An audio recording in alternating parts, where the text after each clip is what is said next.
Recently on Shorts, I rated my top 5 Souls games of all time. Today, I'm gonna dive a little bit deeper into that. The number 5 spot goes to Lies of P. This was such an incredible game from a studio that it's the first time ever diving into a Souls-like. For them to nail it straight on the head with their first go-around was just absolutely amazing to me. The weapon system in it was actually just so cool my first time ever playing through it. With it having not any set builds, but weapons that you assemble was one of the things that really clicked for me off the bat. The world design just knocked this game out of the park. They nailed the Bloodborne-esque vibe. Mixed with the Sekiro deflection system, it just was right up my alley to begin with. This game was a solid 4.5 out of 5 for me. At the number 4 spot, we have Dark Souls 3.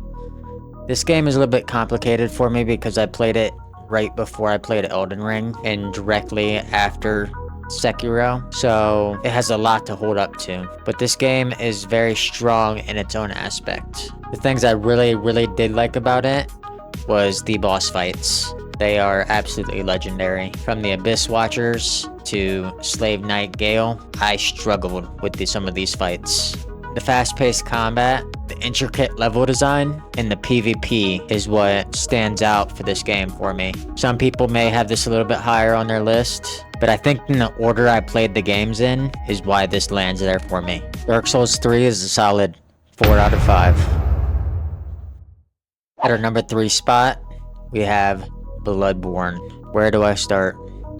I originally played Bloodborne back on PS4, and I remember first walking into Yharnam. That vampire-esque vibe that you get, such dark vibes.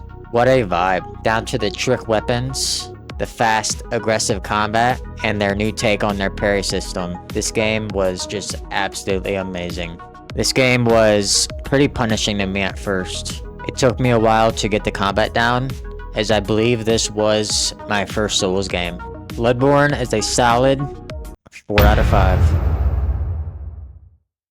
At the number 2 spot, we have Elden Ring. Wow, what a game. After playing Dark Souls 3 and coming straight into Elden Ring, that first time stepping out into the lands in between, what a feeling. It is a feeling that I'm not sure any game has captured since. That unmatched feeling of exploration and freedom, of going to places that you probably know that you're not supposed to be yet. Jumping on Torrent's back and just roaming around looking at the scenery. The world is actually so big, it is phenomenal. The main bosses, I absolutely loved. They were great. The only thing that frustrated me a little bit, and I wouldn't even call it frustration, is the reused bosses in the dungeons. The amount of different build types, the different weapons, and all the different class types you can make makes this game an absolute masterpiece with nearly unlimited replayability. I give Elden Ring a score of 4.5 out of 5.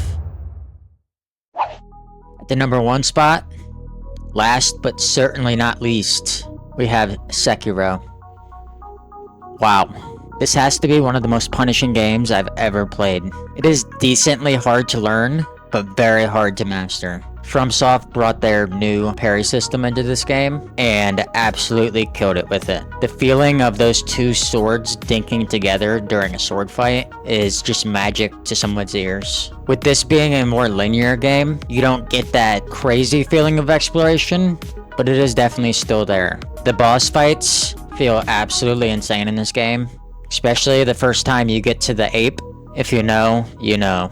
Every few bosses, there's definitely skill checks in this game, and once you can get past those, you can definitely make a decent amount of progress in the game.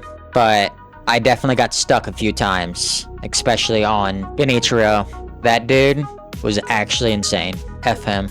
Once you master the game, or at least get really good at it, Sekiro is a solid 4.5 out of 5. So that's my top 5 Souls. Everything on this list I think is definitely at least a little bit interchangeable. There's definitely some options on here that you guys may disagree with. I didn't add Dark Souls Remastered on there because I think there's definitely better options because, you know, Dark Souls Remastered, even though it's the remastered version, Dark Souls is still one of the more modern Souls games they've made. So they've came a long way from where they started. If you guys disagree with anything on this list, let me know down in the comments and we can discuss it. Thank you for watching.